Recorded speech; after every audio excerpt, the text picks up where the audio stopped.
तो hello guys, welcome to my YouTube channel. और इस वीडियो में आज हम अपना सेकंड चैप्टर लेने वाले life process in living organism part 1। अगर आपने पहला वाला चैप्टर का वीडियो नहीं देखे तो मैंने डिस्क्रिप्शन पे लिंक दिया है प्लेलिस्ट का, आप वहां से जाकर देख सकते हैं। और अगर आप चैनल पर नए हैं तो चैनल को सब्सक्राइब कीजिए और बेल आइकन को दबाना ना भूलें हमारी वीडियोस की नोटिफिकेशन के लिए। और जितना हो सके हमारी वीडियो को अपने फ्रेंड्स के साथ शेयर करें। तो हमारा जो life process in living organism part 1 का जो पहला टॉपिक है वो है living organism and life process. इसका पहला टॉपिक है। तो हम डेफिनेशन से इसको समझते हैं, मतलब नाम से ही पता चलता है कि लिविंग ऑर्गेनिज्म का लाइफ प्रोसेस कैसे होता है, हम इसमें समझेंगे। और कैसे, मतलब किसके मदद से होता है, ये सब हम समझेंगे। Various organ system are continuously performing their function in human body. मतलब कि ह्यूमन के बॉडी में बहुत सारे मतलब ऑर्गन के सिस्टम रहते हैं, जैसे डाइजेस्टिव, जैसे हमारा हार्ट जो है पंप करता रहता है, तो वो लगातार पंप करते रहता है। ऐसा नहीं कि मतलब वो पंप करना रुक दिया तो हम लोग भी मर जाएंगे। तो मतलब वो कंटिन्यूसली अपना काम करता रहता है, परफॉर्म करता रहता है अपना फंक्शन। जो ह्यूमन बॉडी में मतलब जितने भी ऑर्गन रहते हैं और उसका जो सिस्टम रहता है, जो उनका काम रहता है, वो कंटिन्यूसली करते रहते हैं उन लोग।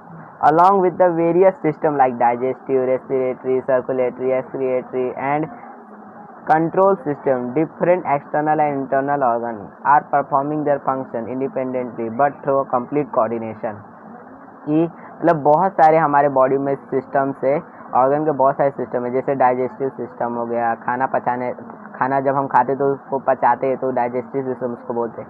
फिर रेस्पिरेटरी सिस्टम, जो हम सांस लेते हैं अंदर बाहर करते हैं, हम सांस को अंदर लेते हैं, फिर हम अपने नोज के थ्रू उसको उस सांस को छोड़ देते, तो रेस्पिरेटरी सिस्टम। फिर सर्कुलेटरी सिस्टम का मतलब होता है जो अपना ब्लड सर्कुलेशन रहता है, अपने पूरे बॉडी में जो ब्लड दौड़ता रहता है, खून दौड़ता रहता है, उसको सर्कुलेटरी सिस्टम बोलते हैं। फिर एक्सक्रिएटरी, जो हमारा जो डाइजेस्टिव सिस्टम के बाद जब वो वेस्ट मटेरियल जो बचता है उस एक्सक्रिएटरी सिस्टम फिर उसको बाहर निकालने का काम करता है। और जो कंट्रोल सिस्टम रहता है, ये इन सारे सिस्टमों को कंट्रोल करता है। जो अपना ब्रेन रहता है वो कंट्रोल सिस्टम अपने बॉडी को ही कंट्रोल करता है, कंट्रोल सिस्टम। और डिफरेंट एक्सटर्नल और इंटरनल ऑर्गन वो भी अपना काम करते रहते हैं। मतलब एक्सटर्नल ऑर्गन का मतलब क्या है, जो अपना आइज नोज माउथ है, वो सब एक्सटर्नल ऑर्गन। और इंटरनल ऑर्गन मतलब जैसे अपना हार्ट हो गया, फिर अपना किडनी, लीवर, वो सब इंटरनल ऑर्गन। तो वो सब अपना कंटिन्यूसली काम करते रहते हैं। तो और वो कंटिन्यूसली इसलिए काम करते हैं, अगर समझ लीजिए हार्ट अब पंप करना छोड़ देगा तो हम मर जाएंगे, इसलिए वो कंटिन्यूसली अपना काम करते रहता है, लेकिन इंडिपेंडेंटली वो काम करते हैं। मतलब सबका अलग अलग काम रहता है ये, लेकिन वो एक साथ काम करते हैं। मतलब अब एक सीक्वेंस में काम करते हैं। पहले हार्ट, जैसे पहले हम रेस्पिरेशन करेंगे, पहले सांस लेंगे, फिर वो अंदर जाएगा, फिर अंदर मतलब जितने भी प्रोसेस रहेंगे, फिर हम कार्बन डाइऑक्साइड को छोड़ेंगे अपने नाक के थ्रू। तो सारे प्रोसेस सीक्वेंसली होते हैं, मतलब ये लगातार एक के बाद एक होते हैं, स्टेप बाय स्टेप होते हैं। और ये सारे जो प्रोसेस रहते हैं ये स्टेप बाय स्टेप होते हैं, लेकिन ये अलग अलग जो पार्ट्स रहते हैं उनका काम अलग अलग रहता है। और this overall system is in action is more or less same way in all the organism. और ये सारे जो सिस्टम रहते हैं, बहुत सारे जो सिस्टम है, ये सब किसी ऑर्गेनिज्म में, मतलब अब समझ लीजिए किसी ऑर्गेनिज्म में डाइजेस्टिव सिस्टम धीरे धीरे होता है, तो किसी ऑर्गेनिज्म में डाइजेस्टिव सिस्टम बहुत जल्दी जल्दी होता है। जैसे आप रेस्पिरेशन का लेते हैं तो डॉगी में रेस्पिरेशन वो सांस बहुत जल्दी जल्दी लेता है, लेकिन अभी ह्यूमन में देख ले तो हम लोग बहुत मतलब ज़्यादा नहीं लेता, हम ज़्यादा से ज़्यादा 1 मिनट में 72 बार की कितना बार हम लोग रेस्पिरेशन करते हैं। लेकिन जो डॉगी रहते हैं वो लोग बहुत जल्दी जल्दी सांस लेते हैं।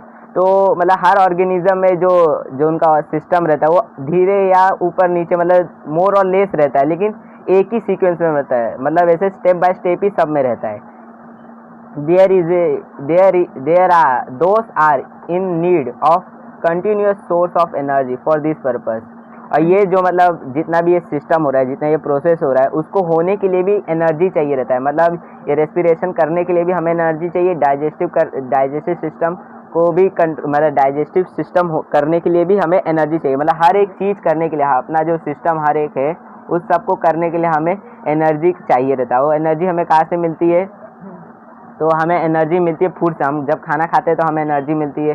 तो एनर्जी कौन से मतलब सोर्स में मिलती है, तो हमें कार्बोहाइड्रेट के सोर्स में मिलती है, फैट और लिपिड के सोर्स में मिलती है। तो डेफिनेशन से हम इसको समझते हैं। Carbohydrate, fats and lipid are the main source of this energy and it is harvested by the mitochondria present in each cell.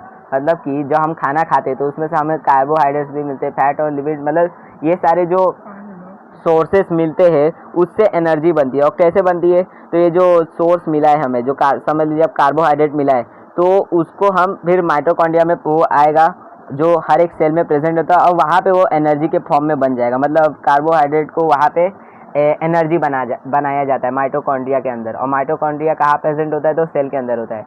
देखिए ऐसा सेल होता है, ये न्यूक्लियस है, और ये जो खाली जगह है उसको साइटोप्लाज्म बोलते हैं, और साइटोप्लाज्म बोलते हैं। और यहाँ पे एक ऐसे गोल रहता है उसको बोलते हैं माइटोकॉन्ड्रिया। तो इसके अंदर ये एनर्जी बनता है। और it is not like that only foodstuff is sufficient for energy production but oxygen is also necessary। और इसका मतलब ये है कि मतलब खाली हम खाना खा लेंगे तो हमें एनर्जी नहीं मिलेगी। अगर हमारे पास ऑक्सीजन नहीं रहा तो हमें एनर्जी उससे नहीं बनेगी। मतलब हमें ऑक्सीजन की भी ज़रूरत है। बिना ऑक्सीजन के हम खाने को एनर्जी में कन्वर्ट नहीं कर सकते। खाने मतलब जो कार्बोहाइड्रेट हमें मिला है या फैट लिपिड जो भी हमें मिला है उसको हम पचा नहीं सकते, क्योंकि ऑक्सीजन के मदद से ही ये फूड स्टफ जो है उसको एनर्जी में हमें एनर्जी उससे बनेगा जो माइटोकॉन्ड्रिया के अंदर बनेगा।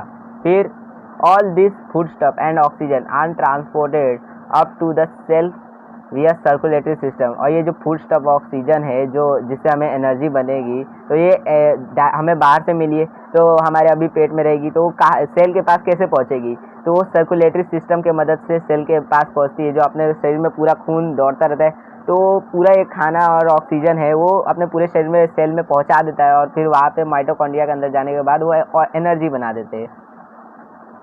और फिर beside it is coordinated by the control system of the body. और ये सारे मतलब ये जो प्रोसेस हो रहे हैं, ये जो सर्कुलेटरी सिस्टम, ये सब जो फूड स्टफ ऑक्सीजन को ट्रांसपोर्ट कर रहे हैं सेल के पास, तो कैसे होता है, तो वो कंट्रोल सिस्टम के मदद से होता है। मतलब कंट्रोल सिस्टम उनको कोऑर्डिनेटेड करता है। मतलब ब्रेन जो हमारा रहता है उसको सीक्वेंस में करने काम जो रहता है उनका, ये जो सिस्टम सबका, वो सबको सीक्वेंस में लाने का एक काम करता है। और each life process contribute in its own way in the process of energy production.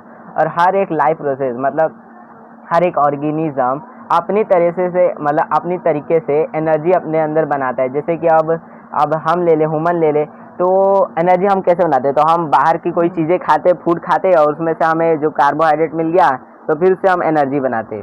लेकिन जो प्लांट रहते हैं वो कैसे बनाते हैं एनर्जी, तो वो सन से एनर्जी लेते हैं, वाटर लेते हैं, फिर ऑक्सीजन लेते हैं, और जितने न्यूट्रिएंट्स मिलते हैं, ऑक्सीजन नहीं, कार्बन डाइऑक्साइड वो लेते, और उससे फिर वो फूड बनाते। तो सबका मतलब प्रोसेस एनर्जी, और फूड मिल गया तो फिर वो उससे एनर्जी बनाते।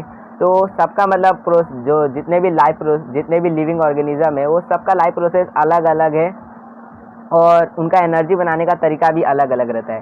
Functioning of all this life process also require the energy. और ये जो लाइफ प्रोसेस का जो फंक्शनिंग रहता है, जो लाइफ प्रोसेस का जो प्रोसेस रहता है, उसको करने के लिए भी हमें एनर्जी की ज़रूरत रहती है। मतलब बिना एनर्जी के हमारे बॉडी में कोई काम नहीं होगा, कोई सिस्टम ही नहीं चलेगा। मतलब छोटा से छोटा काम करने के लिए भी हमें एनर्जी की रिक्वायरमेंट रहती है। We consume all this various plant material and obtain different nutrition like carbohydrate, fats, protein, vitamin, mineral etcetera. तो इसका मतलब ये है कि मतलब जो प्लांट रहते हैं वो अपना खाना बनाते हैं, और फिर वो जो खाना खाते हैं वही जो बचा हुआ फिर जो खाना रहता है, मतलब अपने बहुत सारे प्लांट के जो पार्ट रहते हैं, जैसे फ्रूट हो गया, फिर उनका लीफ हो गया, स्टीम रूट हो गया, उसके अंदर वो उस खाने को स्टोर कर देते हैं। और वो जो बचा हुआ खाना जो उन्होंने स्टोर किया है वो फिर हम लोग कंज्यूम कर लेते हैं। मतलब वो हम फूड मटेरियल जो है उसको हम खा लेते हैं, और उससे हमें बहुत सारे जो प्लांट मटेरियल हमने खाया है उससे हमें बहुत सारे न्यूट्रिशन मिलते हैं। जैसे कार्बोहाइड्रेट मिलता है, फैट मिलता है, प्रोटीन मिलता है, विटामिन मिलता है, मिनरल, और भी बहुत सारे हमें न्यूट्रिशन मिलते हैं जब हम प्लांट के पार्ट खाते हैं, मटेरियल खाते हैं उसके, और उससे हमें बहुत सारे न्यूट्रिशन मिलते। We obtain the carbohydrate from milk, fruit, jaggery, cane sugar, vegetable, potato, sweet meat and cereals like wheat, maize, ragi, jowar, millet, rice etcetera. तो मतलब कि हमें जो कार्बोहाइड्रेट कहाँ से मिलता है, इसमें ये बताया कि हमें कार्बोहाइड्रेट एक तरीके का शुगर होता है। और कार्बोहाइड्रेट में बहुत तरीके के बहुत टाइप होते हैं, जैसे ग्लूकोज हो गया, वो भी एक तरह का कार्बोहाइड्रेट है। फिर पेंटोस हो गया, वो भी एक तरह का कार्बोहाइड्रेट है। और भी बहुत सारे कार्बोहाइड्रेट है। और ये कार्बोहाइड्रेट हमें कहाँ से मिलते हैं? तो हमें मिल्क से भी कार्बोहाइड्रेट मिलता है, फ्रूट से भी। अगर हम मिल्क पियेंगे तो हमें उससे भी कार्बोहाइड्रेट मिलेगा। फिर फ्रूट अगर खाएंगे तो उससे भी हमें कार्बोहाइड्रेट मिलेगा। फिर जेगरी खाएंगे, और ये सारे और भी बहुत सारी चीज़ें हैं। व्हीट रहता है, जैसे मेज़ है, रैगी है, ज्वार है, वो सब से भी, और चावल से भी हमें मतलब हमें कार्बोहाइड्रेट मिलता है। आपने सुना होगा कि जो शुगर के जिसको शुगर हुआ रहता है उसको राइस खाने को मना करते हैं, क्योंकि राइस के अंदर कार्बोहाइड्रेट रहता है, और कार्बोहाइड्रेट एक तरीके का शुगर होता है। तो मतलब ये सब में मतलब कार्बोहाइड्रेट रहता है। और भी बहुत सारी चीज़ें हैं, तो इसमें इतना ही लिखा है कि मतलब हमें यहाँ से कार्बोहाइड्रेट मिलता है, और फिर ये हमारे सेल के अंदर जाता है, माइटोकॉन्ड्रिया के अंदर, और वहाँ से फिर एनर्जी बनता है। वी गेट 4 किलो कैलोरी पर ग्राम ऑफ कार्बोहाइड्रेट। हम लोग को मतलब 1 ग्राम कार्बोहाइड्रेट अगर हमारे पास हमें मिला कहीं से, मतलब समझ लीजिए अब हमने मिल्क खाया, वहाँ से हमें 1 ग्राम कार्बोहाइड्रेट मिला, तो हमें 4 किलो कैलोरीज उससे मतलब बनेगी। 4 किलो एनर्जी हम उससे बनती है 1 ग्राम कार्बोहाइड्रेट से। ग्राम कार्बोहाइड्रेट अगर हम कंज्यूम कर लिया, हमने खा लिया, ऑब्टेन हमें मिल गया, तो उससे हमें 4 किलो कैलोरी एनर्जी मिलेगी 1 ग्राम से। हमें 2200 कैलोरीज की ज़रूरत रहती है हमें एनर्जी की, मतलब एक दिन में हमें इतनी कैलोरीज की ज़रूरत रहती है। और हम 1 ग्राम कार्बोहाइड्रेट खाएंगे तब हमें सिर्फ 4 किलो कैलोरीज ही मिलती है। और जो ये लिपिड रहता है उससे हमें सबसे ज़्यादा मिलता है कैलोरीज। कितना मिलता है? तो यहाँ पे ऊपर जो था लिपिड, जो यहाँ पे रुकिए, यहाँ पे, हाँ, ये जो है लिपिड, इससे हमें 9 किलो कैलोरीज मिलती है। 9 किलो कैलोरीज मिलती है पर ग्राम ऑफ लिपिड से, मतलब 9 किलो कैलोरीज एनर्जी हमें मिलती है पर ग्राम ऑफ लिपिड के। तो यहीं पे living organism and life process ख़त्म होता है। तो अगले वीडियो में हम living organism and energy production देखने वाले। तो उस वीडियो को आप देखने के लिए हमारे चैनल को सब्सक्राइब कीजिए, और बेल आइकन को दबाना ना भूलें हमारी वीडियोस की नोटिफिकेशन के लिए। और जितना हो सके अपने फ्रेंड्स के साथ हमारी वीडियो को शेयर कीजिए। तो मिलेंगे अगले वीडियो में।